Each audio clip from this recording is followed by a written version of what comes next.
You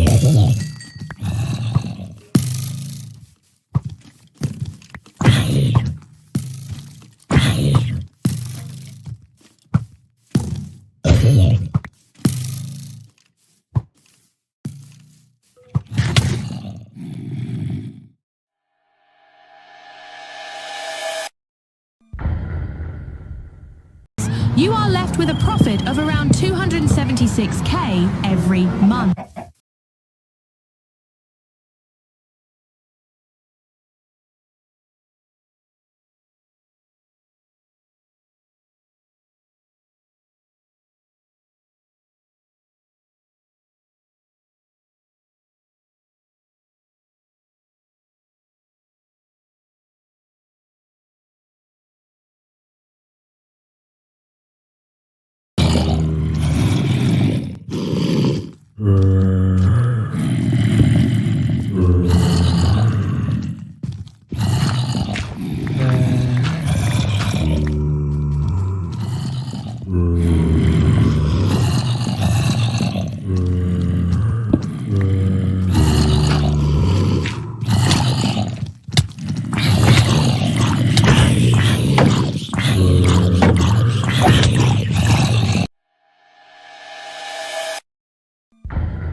Israel appears as a loyal friend of the United States, the IDF Media Relations Department concluded prior to production, and there is no doubt that in Hasbara terms, Operation Delta will work in favor of Israel. Additionally, according to other state and IDF archives, Moshe Levi, IDF Chief of Staff, and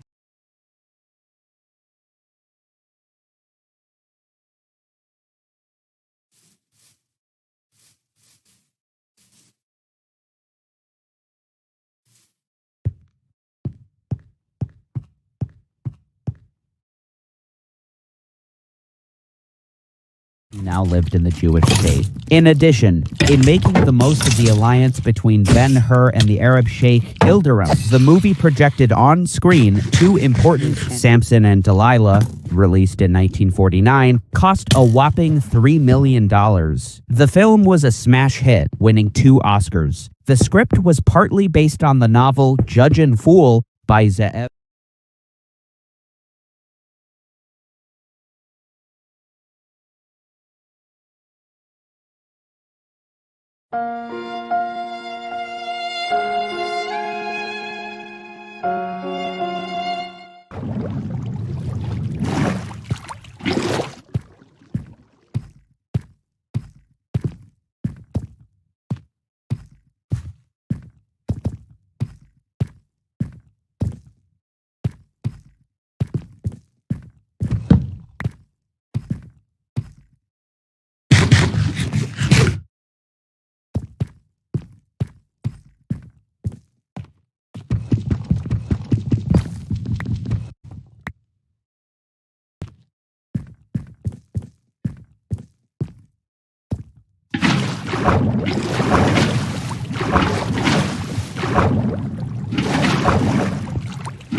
He only said something when this officer was arresting him, and then he was like, yeah, and that's why you're a hoe or something like that, and I don't know what all that he was saying. But is he recording too?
Of actually fixing the root problem that caused people to go down bad paths in life, poor education, living conditions, healthcare, rehabilitation, poverty, you just make the addictive vice, either of the things I've been talking about, way more harmful, way more widespread. I mean, the Netherlands have pretty much done the opposite from the US and UK regarding their better regulated than the tiny small P sites that currently don't have any ID check-in restrictions, which kids can access no problem. I know you know what I'm talking about. These small explicit sites are genuinely littered with the worst shit ever. Viruses, scam adverts, unmoderated content you wouldn't even believe is on the surface web. Really horrible brain rotting shit. Isn't that the worst part about this content? Especially if it's being consumed by an impressionable young mind. And I thought protecting these young impressionable people was the whole point of this Online Safety Act. I thought that was the whole point, bro. Get me a pack of cigarettes.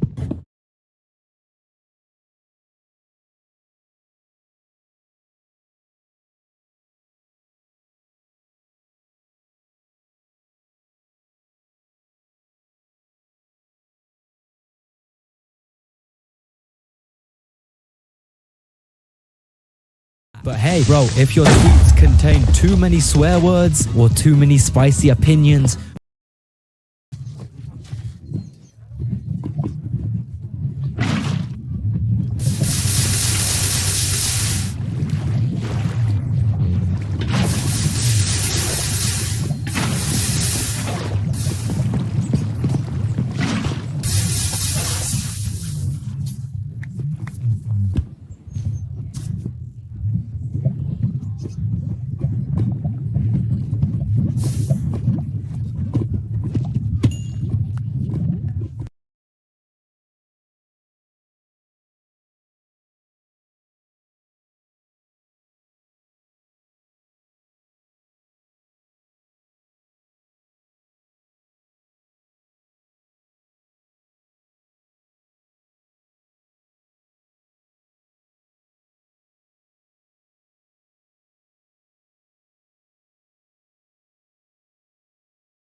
matter.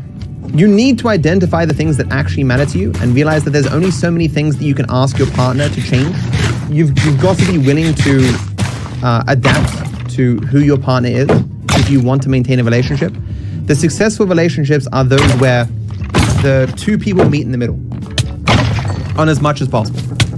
Where you slowly change to accommodate your partner and they slowly change to accommodate you, and you kind of meet in the middle on all things, and you are basically as you were before.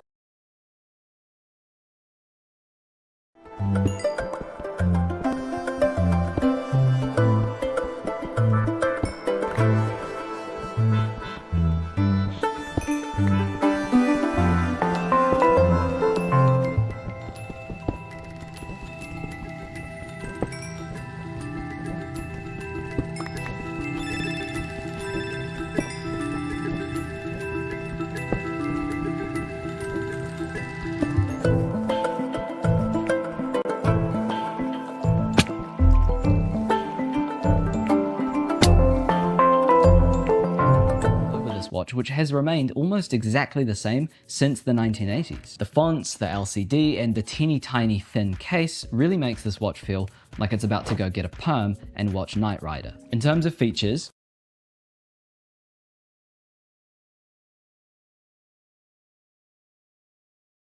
or not, about what the person who's wearing it is probably like, and the same for this watch and for this watch. But with the F91W, it seems to sort of transcend the concept of class. It looks great on everyone, and because it's not trying to be a watch for lawyers or a watch for divers or a watch for race car drivers, it ends up just being a really good watch. And that's another way that the Casio manages to be better than a Rolex. It doesn't fall victim to the Rolex paradox. What's that? The Rolex paradox around the world.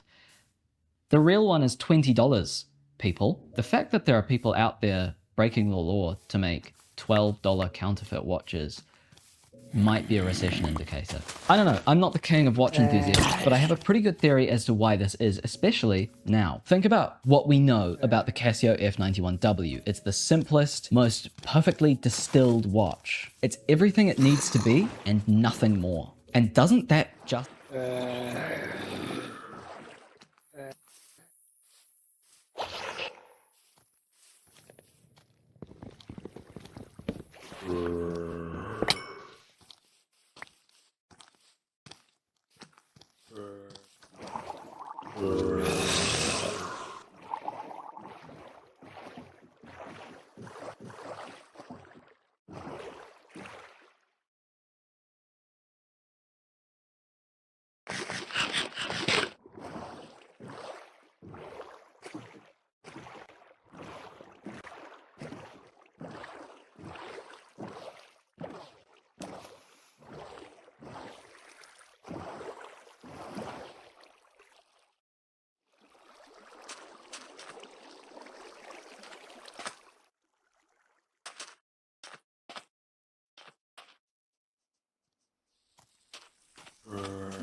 Test. That's a big one, right? For those really competitive business programs. Exactly. And that context is it's key. Our mission here isn't just to talk about a test. It's to use this really great movie. He finishes the entire trilogy in the 24 hours right before this huge exam. That's almost pathological relaxation. Or maybe extreme procrastination. It's definitely. Problems he can't do, trying to manage time. But pretty soon he realizes he's question marking every 8 out of 10 questions just past the halfway mark. He could only actually solve a handful. And you see confidence just evaporate there, right? When the test is nothing like you expected, the question marking goes from a tactic to just a marker of distress. And that final act he describes, just randomly filling in bubbles for the rest, leaving it totally to chance, that's surrender. But crucially, afterwards, when talking to other students, he finds out for you, the listener, to think about. Given that this test, especially the math, was so wildly different from the practice materials.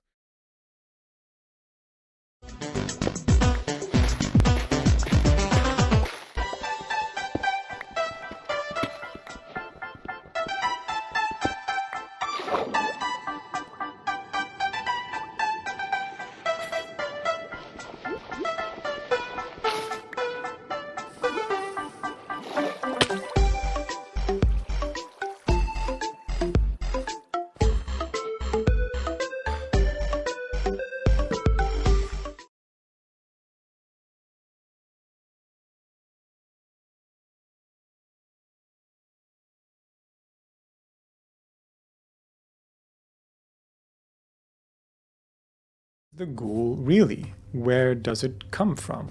Well, both the creature itself and the name, ghoul, actually comes originally from Arabic and Islam.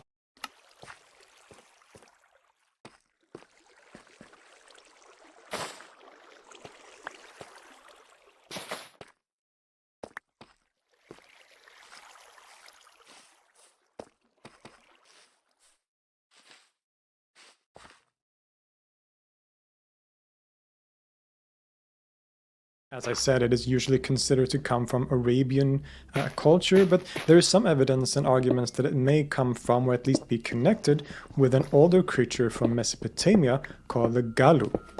And you can tell the similarities even in the name itself, right? The Galu were demons of the underworld in Mesopotamian culture and mythology, very frightening creatures. In general, the pre-Islamic Arabs seem to have seen the ghoul as a dangerous and frightening creature that dwelled in the empty desert. Is here argued to come etymologically from the Arabic verbal root ghal, which means to kill. So, watch out. There is, for example, a story told about Arqam bin Abu al-Arqam, one of the companions of the Prophet Muhammad, whose son was supposedly kidnapped by a ghoul when he was on a desert journey. The ghoul had disguised itself as a woman and pretended to be the boy's attendant. There is also another popular story about Omar ibn Nice.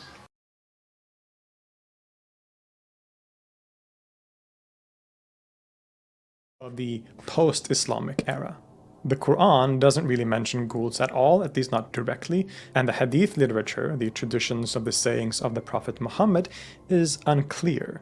There are some hadiths where the Prophet talks about ghouls, but they are mostly hadiths that at least many Muslim scholars consider inauthentic. So, in other words, there isn't really any firm basis for this creature in the sacred sources of Islam, which has led to the variety of approaches that later Muslim scholars would have towards this creature, seeing it just as a myth, whereas others have accepted it completely. And this partly comes down to the relationship of the ghoul with jinn. Indeed, while the ghoul isn't mentioned in the Quran, the jinn definitely are.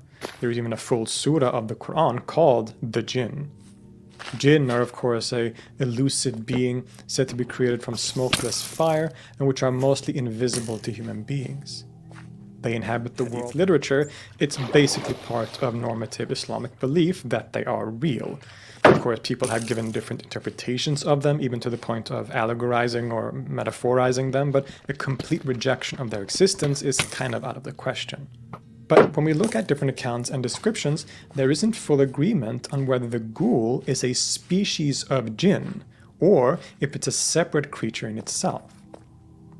Of course, the specific definition of the jinn and the categorization that I've been able to do, it seems that the most common position among Islamic/Arab scholars is that the ghoul is it's a type of jinn. It belongs in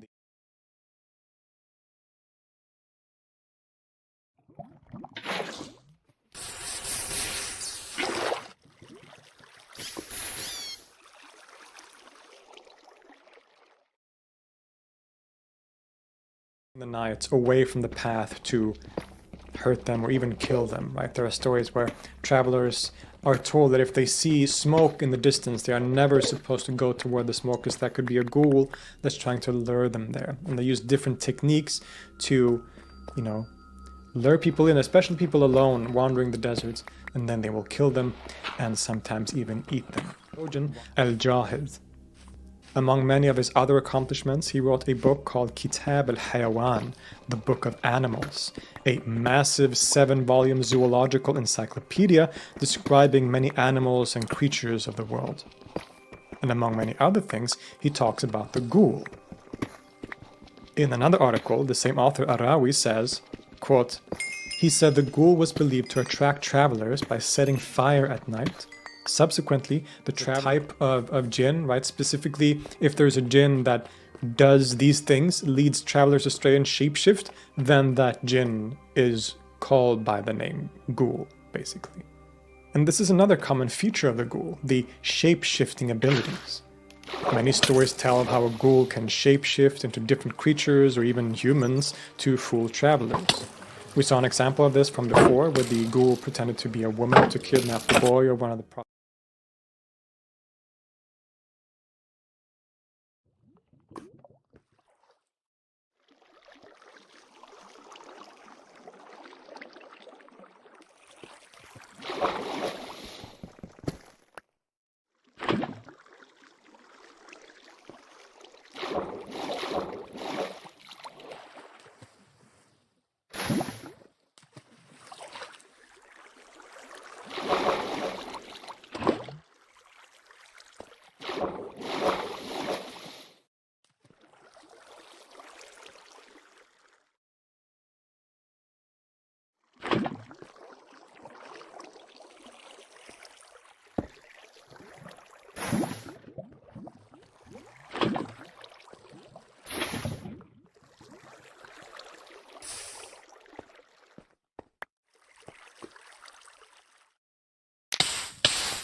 that Amina takes part in, the consuming of dead corpses.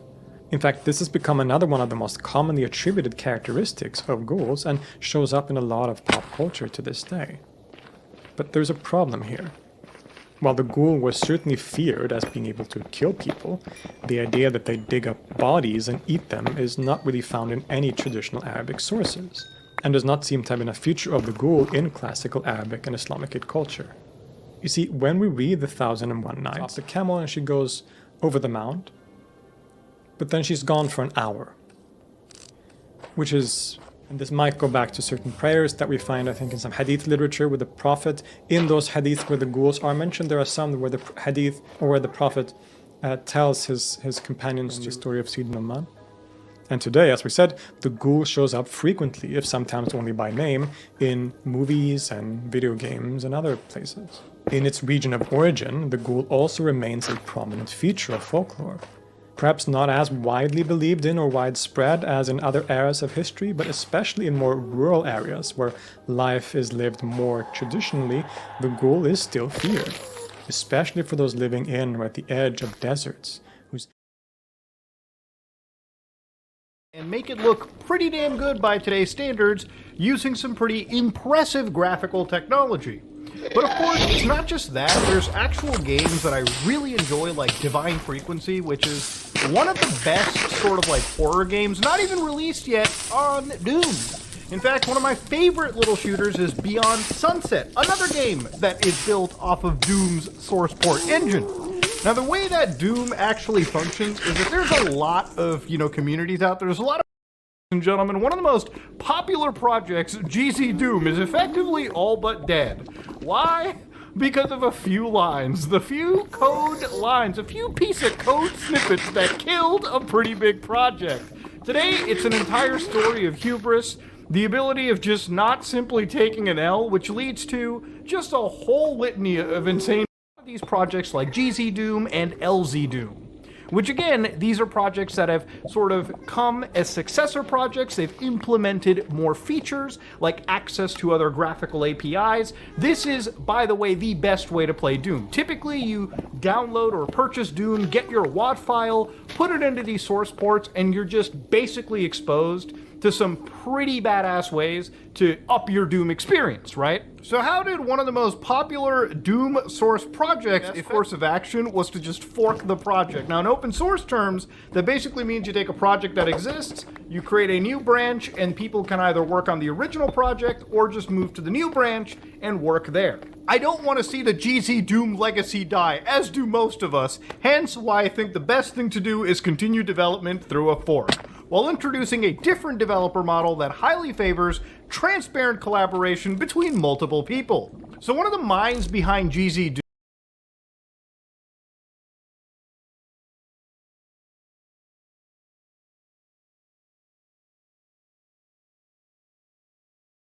Doom, some could consider him to be one of the basic, fathers of GZ Doom, the original sort of like developer, was a guy known as Graf Zoll. Now, Graf is the guy that basically went missing for quite a fair bit. He was gone for about a year.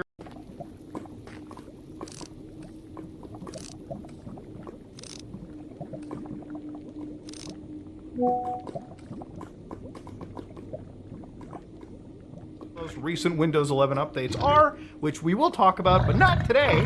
So obviously this has some vibe code. This has that tinge of vibe codedness to it, right? And obviously people were looking at this and going, okay, first off, we don't like the AI being used, and second of all, it's not even that big of a thing. You could have looked up how to identify dark mode. So again, furthermore, you look into it, Bool is dark mode, and of course, this is what ChatGPT told me for detecting dark mode on Linux. So of a deal, has Graf not decided to just double down and speak adversity in the face of, or just speak in the face of adversity? So he types in, it did pass the CI, so it surely did compile. Otherwise, I would have disabled it again. As for the AI, I hate to be blunt, fuck it. Everybody's using AI for boilerplate code these days. And those who act as unreasonable as you did here will lose out in the end and be ridiculed. I surely have my reservations about using AI, but this here is just super LLM when it first started pushing it out, wasn't necessarily kosher, and nothing was actually working properly. So obviously, even, Graph goes, yeah, it failed, doesn't matter, the fix immediately followed. So again, don't tell me you don't make mistakes. I would never, ever use code swaps generated by AI for anything, even boilerplate, even if it was partially for correcting my code with AI assistance. I have to deal with AI assisted PRs in another project, and it's fucking unfun to get inundated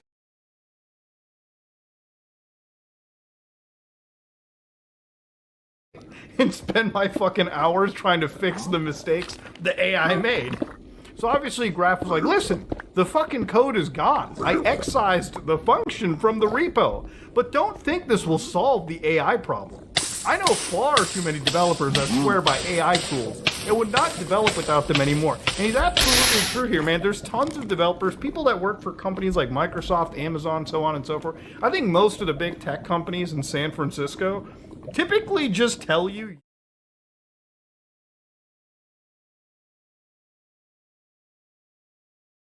Bruh. use the AIs, because if you don't use the AIs, you're not being efficient enough. And again, obviously, look, depending on what your view is on artificial intelligence, it's not